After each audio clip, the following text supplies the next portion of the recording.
So आज जिंदगीत पहिल्यांदा नागर धरला, कारण की बनवायचा होता व्लॉग. तुमच्यासाठी सगळं करतोय हे. सो आज झालं असं की सगळे म्हणजे खाण्यापिण्याचे ब्लॉग बनवतोय, पण बोललो की शेतीवरती ब्लॉग बनवायचाच राहिला, लावणीचा ब्लॉग तर बनवूया. म्हणून आता चाललोय मी शेतामध्ये. सो आमचं शेत खाली साणेवरतीच आहे, तिथे मी आता पोहोचलोय आणि आता मी चाललोय शेतात आमच्या. सो गेली 2 वर्ष मी शेतात गेलो नव्हतो, कारण की 11वी-12वी होती आणि आज पहिल्यांदा मी चिखलात जातोय. और ये सब किसके लिए, आप सबके लिए. सो हे बघा, मम्मी पप्पा आणि वाडीचे सगळे काका काकी लावणी लावतायत आणि लावणी लावताना स्पेशल मुवमेंट आहे की गाणं म्हणलंच पाहिजे. सो हे गाणं म्हणतायत ते ऐकत नाही.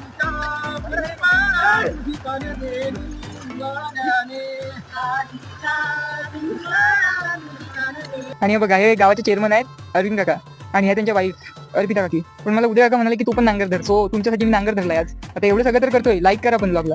त्या सगळ्यांना बाय केलं आणि चिखलातून बाहेर आलो आणि शेताच्या साईडला ती बघा नदी आहे. सो पाय धुवायची व्यवस्था झाली, पण ऋषी पण आला टायमावर, म्हणून मी त्याला घेऊन त्याला चहा प्यायला. सो आता कडक मसाले त्याला चहा प्यायला मी, पण परत नाक्यात यायची रिश्वत म्हणून वडापाव खाल्ला ऋषीने. रिश्वत खोर आहे. सो आता हे सगळं केलं आणि घरी जातोय परत. बाय.